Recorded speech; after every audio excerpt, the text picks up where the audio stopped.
माली तू एक मिला अनोखा, माली तू एक मिला अनोखा, फूल जो तूने बना दिया, दिल से निकले बाबा हर पल, जीवन हमारा बना दिया। माली तू एक मिला अनोखा, फूल जो तूने बना दिया, जीवन हमारा बना दिया, जीवन हमारा बना दिया। ओम शांति। परमात्मा ज्ञान, जिसके मुख्य तौर पर 4 सब्जेक्ट है: ज्ञान, योग, धारणा और सेवा। और चारों ही सब्जेक्ट एक दूसरे से कनेक्टेड है, क्योंकि जितना हम ये समझ जाते हैं कि मैं आत्मा हूँ, मैं किसकी संतान हूँ, उतना बाबा को याद करना सहज हो जाता है। और जितना ये याद बढ़ती जाती है, उतना ईश्वरीय गुणों की, शक्तियों की धारणा भी बढ़ती जाती है। और जब आत्मा ईश्वरीय याद में रहकर धारणा स्वरूप बनकर कोई भी कार्य करती है, तो वो कार्य ईश्वरीय सेवा बन जाता है, आत्माओं का कल्याण करने लगता है।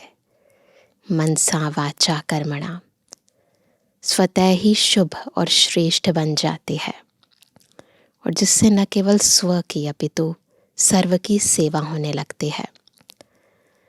तो ईश्वरीय ज्ञान कैसे हमारे जीवन को और हमारे द्वारा संपूर्ण विश्व को परिवर्तन करने का आधार बन जाता है, ये सूक्ष्म रीति हमारे भीतर ईश्वरीय ज्ञान सुनने से हम समझ भी पाते हैं और अन्य आत्माओं को समझा भी पाते हैं। आज की मुरली भी हमें हमारे इन चारों सब्जेक्ट्स और विशेष तौर पर कैसे विभिन्न सेवा की हमें विधियां अपनानी है, कैसे ईश्वरीय ज्ञान को विभिन्न आत्माओं तक पहुंचाना है, कैसे सबको बाबा का परिचय देना है ना, इस मूल सब्जेक्ट पर जोर दे रही है। बहुत ही ध्यान से सुनेंगे प्यारे बाबा के मधुरमा वाक्य। आज है 14 तारीख, 14 जुलाई 2025। बाबा के महावाक्य हैं: मीठे बच्चे, बड़े बड़े स्थानों पर बड़े बड़े दुकान यानी सेंटर खोलो। सर्विस को बढ़ाने के लिए प्लान बनाओ, मीटिंग करो, विचार चलाओ। प्रश्न है, स्थूल वंडर्स तो सब जानते हैं, लेकिन सबसे बड़ा वंडर कौन सा है जिसे तुम बच्चे ही जानते हो? उत्तर है, सबसे बड़ा वंडर तो यह है जो सर्व का सद्गति दाता बाप स्वयं आकर पढ़ाते हैं। यह वंडरफुल बात बताने के लिए तुम्हें अपने अपने दुकानों का भबका करना पड़ता है। क्योंकि मनुष्य भबका यानी शो देखकर ही आते हैं। तो सबसे अच्छा और बड़ा दुकान कैपिटल में होना चाहिए, ताकि सब आकर समझें। अभी तो बाबा के सेंटर्स बहुत अच्छे अच्छे बन गए हैं, सब जगह बहुत अच्छे बन गए हैं, है ना। गीत है, मरना तेरी गली में, जीना तेरी गली में।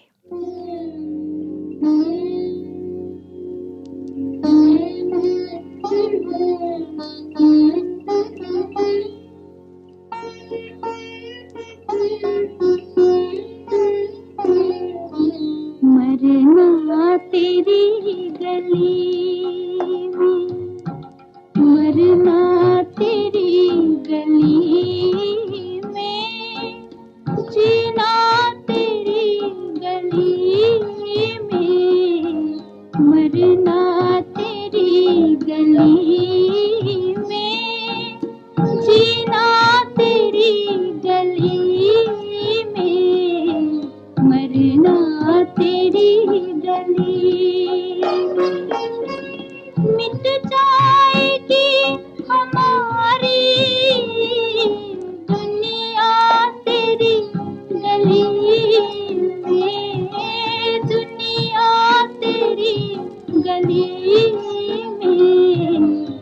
मरना तेरी गली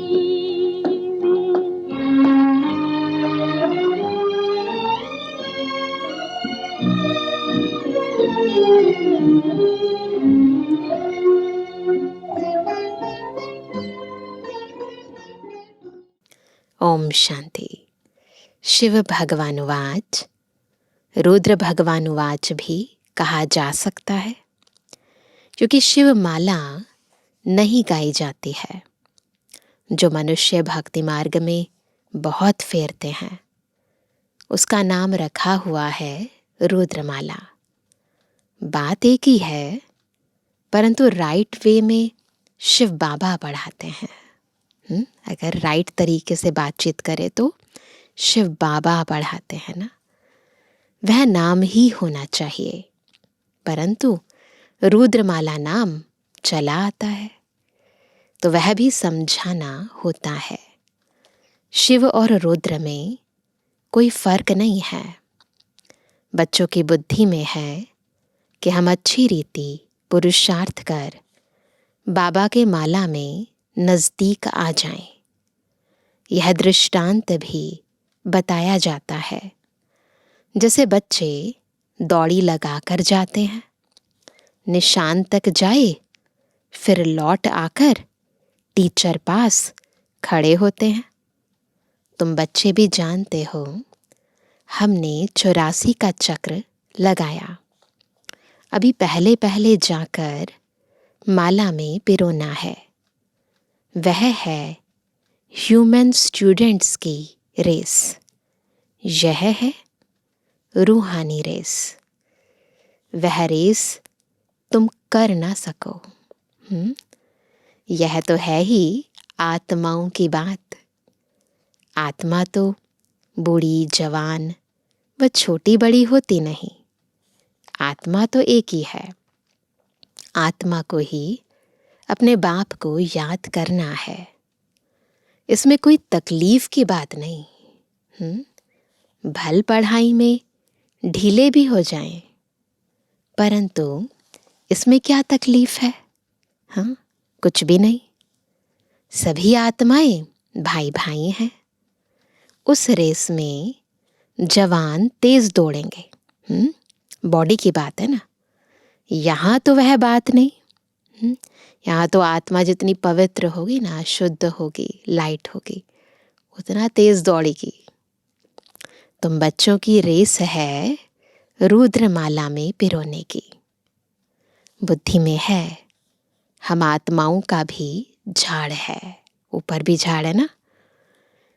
वह है शिव बाबा की सब मनुष्य मात्र की माला। ऐसे नहीं कि सिर्फ 108 या 16,108 की माला है। नहीं, जो भी मनुष्य मात्र हैं सब की माला है।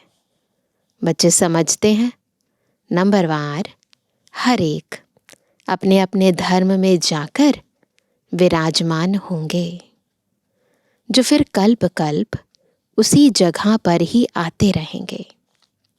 यह भी वंडर है ना। दुनिया इन बातों को नहीं जानती। तुम्हारे में भी जो विशाल बुद्धि वाले हैं, वह इन बातों को समझ सकते हैं। बच्चों की बुद्धि में यही ख्याल रहना चाहिए कि हम सबको रास्ता कैसे बताएं। सेवा की प्लानिंग होनी चाहिए। यह है विष्णु की माला। शुरू से लेकर सिजरा शुरू होता है। ताल टालियां सब है ना। वहाँ भी छोटी छोटी आत्माएं रहती हैं। यहाँ है मनुष्य। फिर सब आत्माएं एक्यूरेट वहाँ खड़ी होंगी। यह वंडरफुल बातें हैं। ऐसी बातें कभी सुनी नहीं। मनुष्य यह स्थूल वंडर्स सब देखते हैं। 7 वंडर्स होते हैं ना, परंतु वह तो कुछ भी नहीं है। यह कितना वंडर है जो सर्व का सद्गति दाता परमपिता परमात्मा आकर पढ़ाते हैं, है ना। ये है सबसे बड़ा वंडर। तुमको यह सब पॉइंट्स भी धारण करने हैं। मूल बात है ही गीता के भगवान की। इस पर जीत पाई तो बस। गीता है ही सर्वशास्त्रमयी शिरोमणि, भगवान की गाई हुई। पहले पहले यह कोशिश करनी है ना। पापा बार बार रिपीट करते हैं कि पहले पहले ये कोशिश करनी है। आजकल तो बड़ा भबका चाहिए। कोई भी चीज़ को दूसरों को समझाने के लिए थोड़ा शो तो करना ही पड़ता है। दुनिया में भी कितनी अच्छी अच्छी एड्स दिखाते हैं, तो यहाँ भी ऐसी ऐसी ऐड करनी पड़ती है। जिस दुकान में बहुत शो होता है वहाँ मनुष्य बहुत घुसते हैं। समझेंगे यहाँ अच्छा माल होगा, है ना। बच्चे डरते हैं। इतने बड़े बड़े सेंटर खोलें तो 1,00,000-2,00,000 सलामी देवें, तब दिल पसंद मकान मिले, है ना। अभी तो देखो बाबा के कितने बड़े बड़े रिट्रीट सेंटर्स हो गए हैं, तो सब बाबा कराया, है ना। अभी पहले तो इतने नहीं थे, छोटे छोटे सेंटर्स थे जब ये साकार मुरली चली। परंतु बाबा ने जो कुछ भी साकार में कहा, फिर वो प्रैक्टिकल हम सभी आज देखते हैं। तो बाबा कहते हैं कि इतने बड़े बड़े सेंटर खोलें तो 1,00,000-2,00,000 सलामी देवें, तब दिल पसंद मकान मिले। एक ही रॉयल बड़ा दुकान हो। बड़े दुकान बड़े बड़े शहरों में ही निकलते हैं। तुम्हारा सबसे बड़ा दुकान निकलना चाहिए कैपिटल में। कैपिटल में दिल्ली में भी बड़े बड़े सेंटर हैं, है ना। बच्चों को विचार सागर मंथन करना चाहिए कि कैसे सर्विस बढ़े। बड़ा दुकान निकालेंगे तो बड़े बड़े आदमी आएंगे। बड़े आदमी का आवाज़ झट फैलता है। पहले पहले तो यह कोशिश करनी चाहिए। सर्विस के लिए बड़े से बड़ा स्थान, ऐसी जगह बनाएं जो बड़े बड़े मनुष्य आकर देखकर वंडर खाएं, और फिर वहाँ समझाने वाले भी फर्स्ट क्लास चाहिए, है ना। ऊंची दुकान होगी तो दुकान में समझाने वाले भी तो बढ़िया अच्छे चाहिए ना, जो अच्छी तरह डिटेल में किसी को क्लैरिफाई करनी होती है, कोई ज्ञान की बात तो कर सके। तो बाबा कहते हैं कि वो भी फर्स्ट क्लास चाहिए। कोई एक भी हल्की बीके समझाती है ना। सपोज अगर कुछ ऐसा हो जाता है कि सुनाने वाला हल्का होता है और सुनने वाला इंटेलिजेंट हो जाता है, तो फिर क्या होता है, तो समझते हैं शायद सब बीके ही ऐसी हैं। इसलिए दुकान पर यानी सेंटर पर सेल्समैन भी अच्छे फर्स्ट क्लास चाहिए, तो ज्ञान सुनाने वाले भी बहुत अच्छे चाहिए। यह भी धंधा है ना, तो ये रूहानी बिजनेस है ना। बाप कहते हैं हिम्मते बच्चे मददे बाप दादा। वह विनाशी धन तो कोई काम नहीं आएगा। हमको तो अपनी अविनाशी कमाई करनी है, इसमें बहुतों का कल्याण होगा। तो समय, शक्ति, श्वास इस कमाई में लगाना चाहिए, जैसे इस ब्रह्मा ने भी किया। फिर कोई भूख थोड़ी मरते हैं। ईश्वरीय सेवा जो करते हैं वो भूख नहीं मर सकते। बाबा बैठा है ना उनके लिए। बाबा कहते तुम भी खाते हो, ये भी खाते हैं। यहाँ जो खान पान मिलता है वह और कहीं नहीं मिलता। बाबा के घर जो बाबा की याद में रहकर भोजन बनता है, वैसी शक्ति और कहीं नहीं मिलती है। तो बाबा ने कहा यहाँ जो खान पान मिलता है वह और कहीं नहीं मिलता। यह सब कुछ बच्चों का ही है ना। बच्चों को अपनी राजाई स्थापन करनी है, इसमें बड़ी विशाल बुद्धि चाहिए।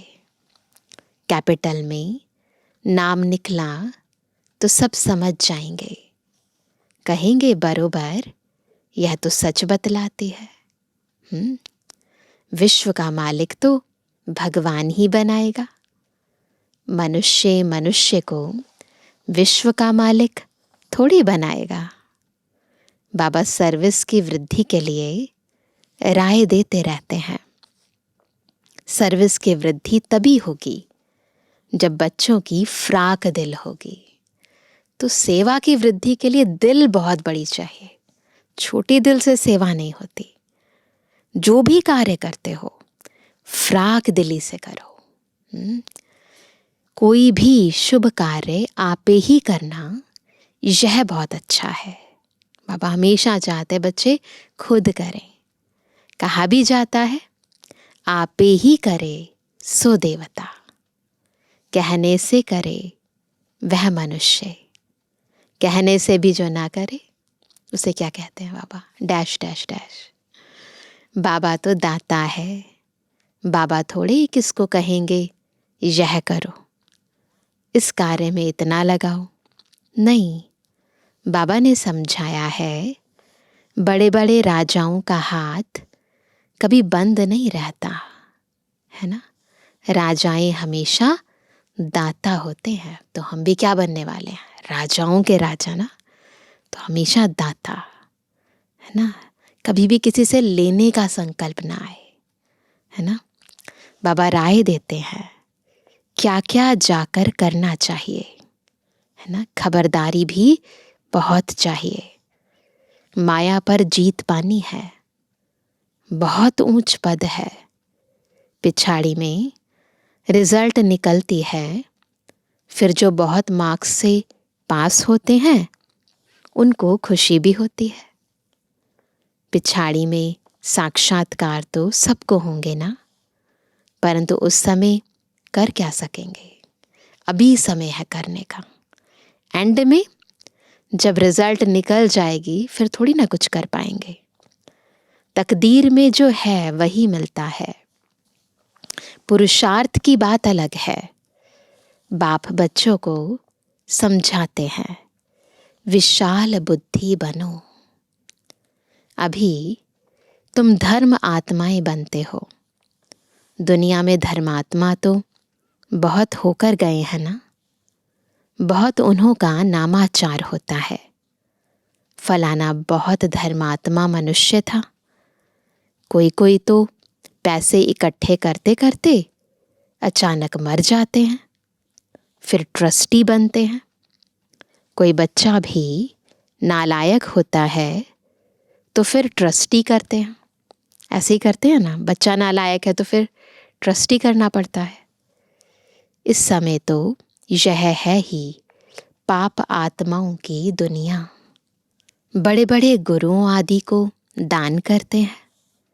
जैसे कश्मीर का महाराजा था, विल करके गया कि आर्य समाजियों को मिले, उनका धर्म वृद्धि को पाए। अभी तुमको क्या करना है? किस धर्म को वृद्धि में लाना है ना। पता है ना, आदि सनातन देवी देवता धर्म ही है। यह भी किसको पता नहीं है। अभी तुम फिर से स्थापन कर रहे हो। ब्रह्मा द्वारा स्थापना। अब बच्चों को एक की याद में रहना चाहिए। तुम याद के बल से ही सारे सृष्टि को पवित्र बनाते हो, क्योंकि तुम्हारे लिए तो पवित्र सृष्टि चाहिए। इनको आग लगने से पवित्र बनती है। खराब चीज को आग में पवित्र बनाते हैं। इनमें सब अपवित्र वस्तु पड़कर फिर अच्छी होकर निकलेगी। तुम जानते हो, यह बहुत छी तमो प्रधान दुनिया है, फिर सतु प्रधान होनी है। यह ज्ञान यज्ञ है ना। तुम हो ब्राह्मण।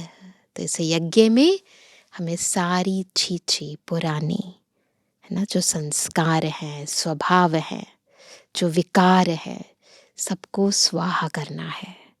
फिर आत्मा पवित्र हो जाएगी, शुद्ध हो जाएगी। तो ये ज्ञान यज्ञ है ना, तुम हो ब्राह्मण, यह भी तुम जानते हो। शास्त्रों में अनेक बातें लिख दी हैं। यज्ञ पर फिर दक्ष प्रजापिता का नाम दिखाया है। जो शास्त्रों में दिखाते हैं ना कि दक्ष प्रजापिता ने यज्ञ रचा, तो वहाँ शास्त्रों में उनका नाम दिखाया है, लेकिन वास्तव में ये यज्ञ है। फिर रुद्र ज्ञान यज्ञ कहाँ गया? इसके लिए भी क्या क्या कहानियां बैठ लिखी हैं। यज्ञ का वर्णन कायदे से है नहीं, है ना। अश्वमेध यज्ञ ना, दक्ष प्रजापिता ने जो यज्ञ रचा वो भी यज्ञ, परंतु एग्जैक्टली सच में कौन सा यज्ञ था, है ना, जिससे आत्मा स्वराज्य अधिकारी बनी, जिससे आत्मा ने विकारों पर जीत प्राप्त की, जिससे आत्मा पवित्र बनी, जिससे विश्व परिवर्तन हुआ, वो कौन सा यज्ञ था, इसका किसी को पता नहीं है।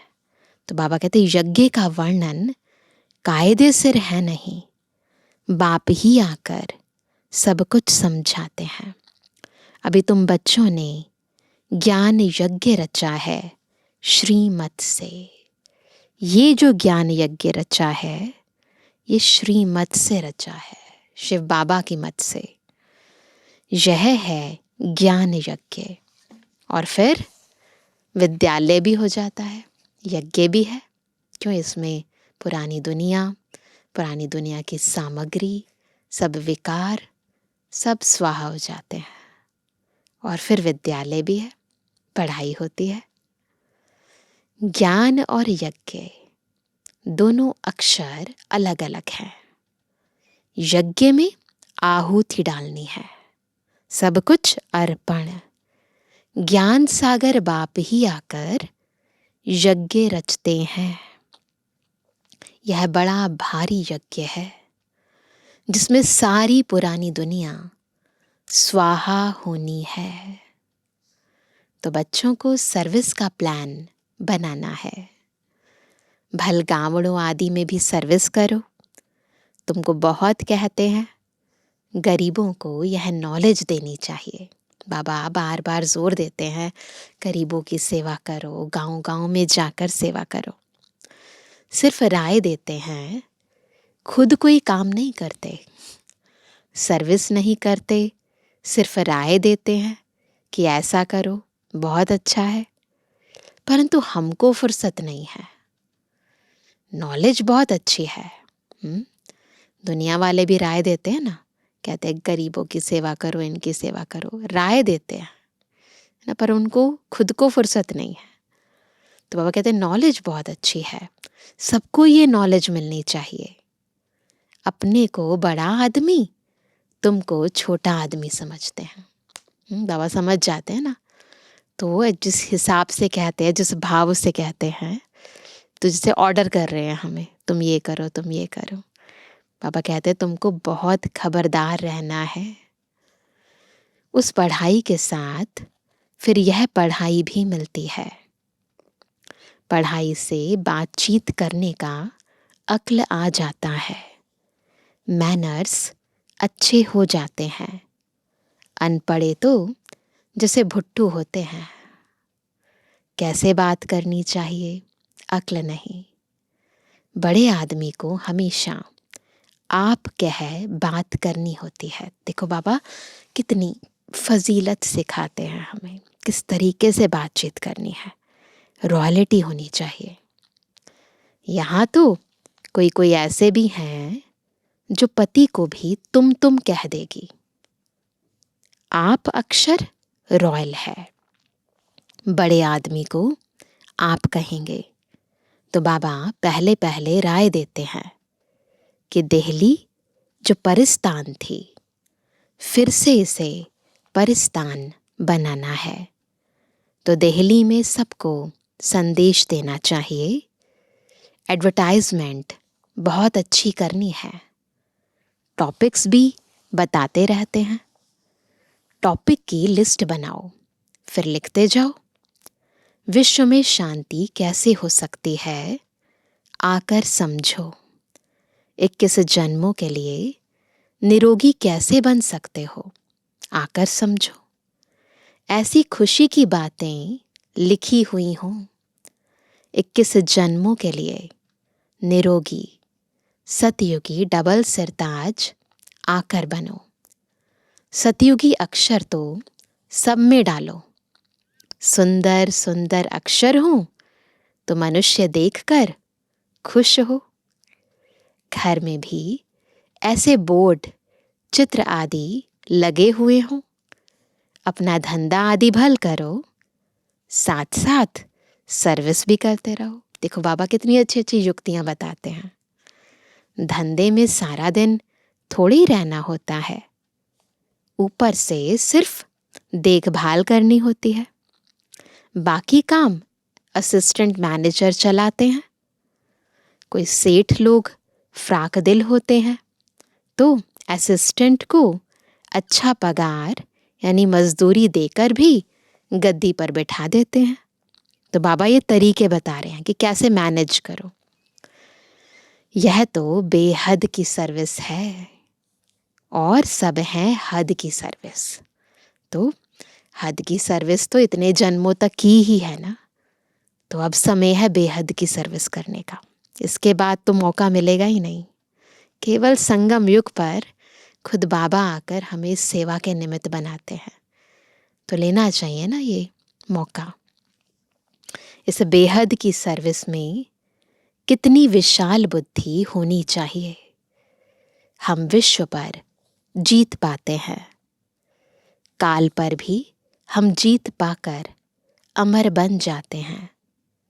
ऐसी ऐसी लिखत देखकर आएंगे और समझने की कोशिश करेंगे। अमरलोक का मालिक तुम कैसे बन सकते हो, आकर समझो। बहुत टॉपिक्स निकल सकती हैं।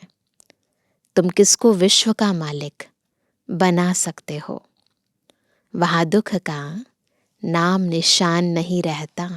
सतयुग में दुख का न नाम है न निशान है। बच्चों को कितनी खुशी होनी चाहिए। बाबा हमको फिर से क्या बनाने आए हैं। बच्चे जानते हैं पुरानी सृष्टि से नई बननी है। मौत भी सामने खड़ा है। देखते हो लड़ाई लगती रहती है। बड़ी लड़ाई लगी तो खेल ही खलास हो जाएगा। तुम तो अच्छी रीति जानते हो। बाप बहुत प्यार से कहते हैं, मीठे बच्चों, विश्व की बादशाही तुम्हारे लिए है। तुम विश्व के मालिक थे। भारत में तुमने अथाह सुख देखे। वहां रावण राज्य ही नहीं, तो इतनी खुशी चाहिए, है ना। इतनी खुशी चाहिए। बच्चों को आपस में मिलकर राय निकालनी चाहिए, अखबारों में डालना चाहिए। दिल्ली में भी एरोप्लेन से पर्चे गिराओ। अभी तो गवर्नमेंट ने दिल्ली में तो कम से कम ये अलाउ नहीं करते हैं, परंतु दूसरी और बहुत सारी विधियां आ गई हैं अभी। इतने सारे, है ना, बाहर एडवर्टाइजमेंट के ज़रिए है ना, जिससे हम बाबा की सेवा कर सकते हैं, अनेक आत्माओं तक संदेश दे सकते हैं। अभी तो सोशल मीडिया है, इससे संदेश दे सकते हैं। तो अभी तो बहुत सारी सेवा के चांसेस बढ़ गए हैं। बाबा का ज्ञान योग अन्य आत्माओं तक पहुंचाने का ज़रिए बढ़ते जा रहे हैं। तो बाबा कहते हैं निमंत्रण देते हैं। खर्चा कोई बहुत थोड़ी लगता है इनविटेशन देने का, कोई इतने पैसे नहीं लगते हैं। बड़ा ऑफिसर समझ जाए तो फ्री भी कर सकते हैं। बाबा राय देते हैं, जैसे कलकत्ता है, वहाँ चौरंगी में ही फर्स्ट क्लास एक ही बड़ा दुकान हो, रॉयल। ब्रह्मा बाबा की दुकान भी वहीं थी, तो बाबा को कलकत्ता का बहुत ज़्यादा नॉलेज है कि कहाँ कहाँ पर सेवा के चांसेस ज़्यादा हैं। तो ब्रह्मा बाबा भी राय देते हैं। तो ग्राहक बहुत आएंगे। मद्रास, बॉम्बे, बड़े बड़े शहरों में बड़ा दुकान हो, बाबा बिजनेसमैन भी तो है ना, ब्रह्मा बाबा बड़ा बिजनेसमैन। तो जब लौकिक के अंदर जो बिजनेस है उसको इतना बढ़ाया, तो फिर ये तो अविनाशी ज्ञान रत्नों का धंधा है ना, तो उसके लिए भी बाबा की बुद्धि चलती है। तो बाबा चाहते हैं कि बाबा के सेंटर सब जगह हों। सबसे पहले मेट्रोपॉलिटन सिटीज़ जो हैं, दिल्ली, मुंबई, कोलकाता, चेन्नई, इन सब जगह पर होने ज़रूरी हैं। अब तो देखो बाबा के संकल्पों से सारे इंडिया तो क्या, विश्व भर में बाबा के सेंटर्स हैं। तो ये है बाबा की कमाल। तो बाबा बिजनेसमैन भी तो है ना। तुमसे कखपन पाई पैसे लेकर एक्सचेंज में क्या देता हूँ। तो शिव बाबा भी बड़ा बिजनेसमैन है ना। इसलिए गाया जाता है रहम दिल, कौड़ी से हीरे जैसा बनाने वाला, मनुष्य को देवता बनाने वाला। बलिहारी एक बाप की है, बाप ना होता तो तुम्हारी क्या महिमा होती, है ना। बाबा के कारण ही तो हमारी वैल्यू है। तुम बच्चों को फख्र होना चाहिए कि भगवान हमको पढ़ाते हैं, है ना फख्र सभी को। एम ऑब्जेक्ट नर से नारायण बनने की सामने खड़ी है। पहले पहले जिन्होंने अव्यभिचारी भक्ति शुरू की है, वही आकर ऊंच पद पाने का पुरुषार्थ करेंगे। बाबा कितनी अच्छी अच्छी पॉइंट्स समझाते हैं, बच्चों को भूल जाती है। तब बाबा कहते हैं पॉइंट्स लिखो, टॉपिक्स लिखते रहो। डॉक्टर लोग भी किताब पढ़ते हैं। तुम हो मास्टर रूहानी सर्जन। क्या है हम सभी? मास्टर रूहानी सर्जन। तुमको सिखलाते हैं आत्मा को इंजेक्शन कैसे लगाना है। देखो बाबा हमें बिजनेसमैन भी बनाते हैं, सर्जन भी बना देते हैं, है ना। यह है ज्ञान का इंजेक्शन। इसमें सुई आदि तो कुछ नहीं है, तो चुभने वाली कोई चीज़ नहीं है। बाबा है अविनाशी सर्जन, आत्माओं को आकर पढ़ाते हैं। वही अपवित्र बनी है। यह तो बहुत इजी है। बाप हमको विश्व का मालिक बनाते हैं, उनको हम याद नहीं कर सकते हैं। सोचो कोई हमें थोड़ा भी कुछ देता है तो उसकी याद आती है। बाबा हमें विश्व का मालिक बनाते हैं, तो बाबा कहते हैं कि हम उनको याद नहीं कर सकते हैं। माया का ऑपोजिशन बहुत है, इसलिए बाबा कहते हैं चार्ट रखो और सर्विस का ख्याल करो तो बहुत खुशी होगी। कितनी भी अच्छी मुरली चलाते हैं परंतु योग है नहीं, है ना, तो केवल ज्ञान से भी बात नहीं बनेगी। बहुत इम्पोर्टेंट है हमारी योग की सब्जेक्ट। पापा कहते हैं बाप से सच्चा बनना भी बड़ा मुश्किल है। अगर समझते हैं हम बहुत तीखे हैं तो बाबा को याद कर चार्ट भेजें, तो बाबा समझेंगे कहाँ तक सच है या झूठ है ना। तो इसलिए याद का चार्ट रखना है और बाबा को लिखना है। अच्छा, बच्चों को समझाया सेल्समैन बनना है ना, अविनाशी ज्ञान रत्नों का। सर्जन भी बनना है, सेल्समैन भी बनना है। अच्छा मीठे मीठे के जन्मानी बच्चों पे जुबानी बाप दादा का दिल जान से को प्रेम से नंबरवार पुरुषार्थ अनुसार याद किया। रूहानी बच्चों की रूहानी बाप दादा को गुड मॉर्निंग, नमस्ते नमस्ते नमस्ते। धारणा के लिए मुख्य सार। पहला, एम ऑब्जेक्ट को सामने रख, फख्र में रहना है, मास्टर रूहानी सर्जन बन, सबको ज्ञान इंजेक्शन लगाना है। सर्विस के साथ साथ याद का भी चार्ट रखना है तो खुशी रहेगी। दूसरा, बातचीत करने के मैनर्स अच्छे रखने हैं। आप कह बात करनी है। हर कार्य फ्राकदिल बनकर करना है। वरदान है, सर्व कर्मेंद्रियों की आकर्षण से परे कमल समान रहने वाले दिव्य बुद्धि और दिव्य नेत्र के वरदानी भव। कैसे बनेंगे दिव्य बुद्धि और दिव्य नेत्र के वरदानी? जब सर्व कर्मेंद्रियों की आकर्षण से परे कमल समान रहेंगे। बाप दादा द्वारा हर ब्राह्मण बच्चे को जन्म होते ही दिव्य समर्थ बुद्धि और दिव्य नेत्र का वरदान मिला है। सबको मिला है ना, दिव्य बुद्धि का और दिव्य नेत्र, है ना। जो बच्चे अपने बर्थडे की यह गिफ्ट, कौन सी? दिव्य बुद्धि, दिव्य नेत्र, यह गिफ्ट सदा यथार्थ रीति यूज करते हैं, वे कमल पुष्प के समान कमल पुष्प के समान श्रेष्ठ स्थिति के आसन पर स्थित रहते हैं। हमेशा तीसरा नेत्र खुला रहे, आत्मिक स्थिति में रहना सब मनुष्य आत्माओं को भी ज्ञान के नेत्र से ही देखना ना, तो क्या होगा? बिल्कुल कमल समान न्यारे प्यारे हो जाएंगे। किसी भी प्रकार की आकर्षण, देह के संबंध, देह के पदार्थ व कोई भी कर्मेंद्रिय उन्हें आकर्षित नहीं कर सकती। वे सर्व आकर्षणों से परे सदा हर्षित रहते हैं।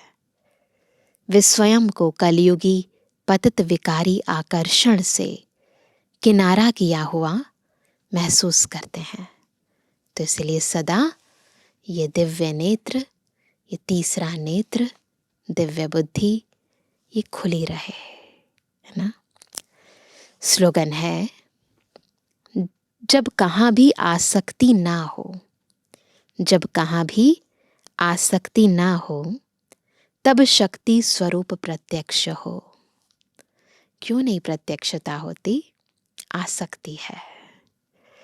तो जब सब कुछ भी देह के संबंध, व्यक्ति, वस्तु, साधन, कहीं भी आसक्ति ना हो, तब बाबा कहते हैं शक्ति स्वरूप प्रत्यक्ष होगे। आज का व्यक्त इशारा, संकल्पों की शक्ति जमा कर श्रेष्ठ सेवा के निमित्त बनो। अपने श्रेष्ठ संकल्प द्वारा अन्य आत्माओं के व्यर्थ संकल्पों व विकल्पों की बहती हुई बाढ़ से और अपनी शक्ति से अल्प समय में किनारा करके दिखाओ। व्यर्थ संकल्प शुद्ध संकल्पों में परिवर्तन कर दो। एक स्थान पर होते हुए भी अनेक आत्माओं पर आपके श्रेष्ठ संकल्प और दिव्य नज़र का प्रभाव पड़े। तो ऐसे श्रेष्ठ संकल्प हों जो अन्य आत्माओं के संकल्पों को भी परिवर्तन कर दें। अच्छा, ओम शांति।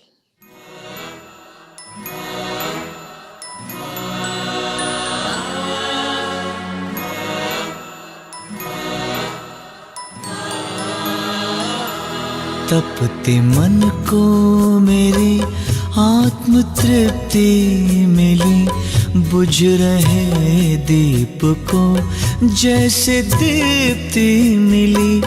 तपते मन को मेरे आत्म तृप्ति मिली, बुझ रहे दीप को जैसे दीप्ति मिली। जब पड़ी आपकी दृष्टि हम पर प्रभु, जब पड़ी आपकी दृष्टि हम पर प्रभु, जैसे जीवन मिला ज्योति जगती मिली, जैसे जीवन मिला ज्योति जगती मिली, जैसे जीवन मिला।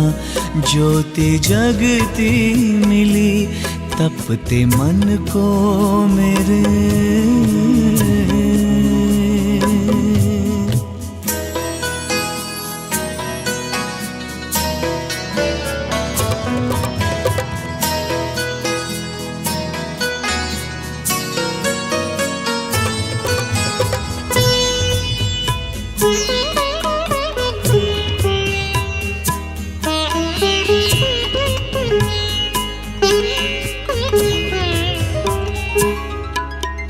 रात अंधियारी थी, राह भटकन भरी, नन्ही सी नाव थी वो भी टूटी हुई।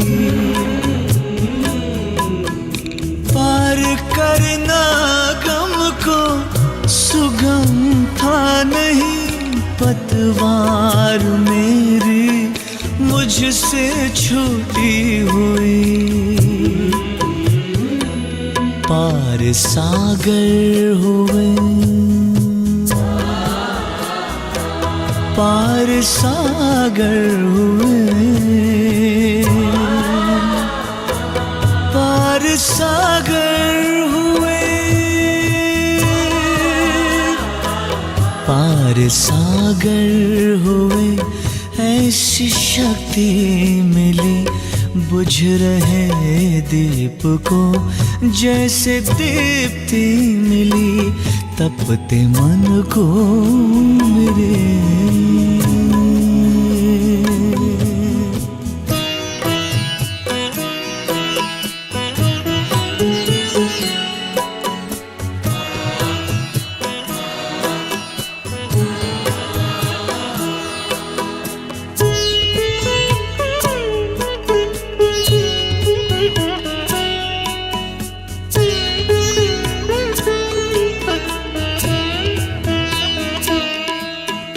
तप का फल है मिला, प्रभु कृपा हो गई। छट गया है अंधियारा, नई सुबह हो गई।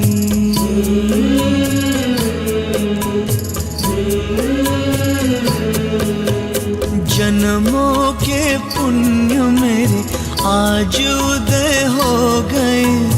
जीवन की हर डगर उजियारी हो गई। ज्ञान चक्षु खुले, दिव्य दृष्टि मिले। ज्ञान चक्षु खुले, दिव्य दृष्टि मिली। बुझ रहे दीप को जैसे दीप्ति मिली। जब पड़ी आपकी दृष्टि हम पर प्रभु, जब पड़ी आपकी दृष्टि हम पर प्रभु, जैसे जीवन मिला, ज्योति जगती मिली। जैसे जीवन मिला, ज्योति जगती मिली। जैसे जीवन मिला, ज्योति जगती मिली। तपते मन को मेरे आत्म तृप्ति मिली। बुझ रहे दीप को जैसे दीप्ति मिली। तपते मन को मेरे आत्म तृप्ति मिली। बुझ रहे दीप को जैसे दीप्ति मिली। तपते मन को मेरे आत्म तृप्ति मिली। बुझ रहे दीप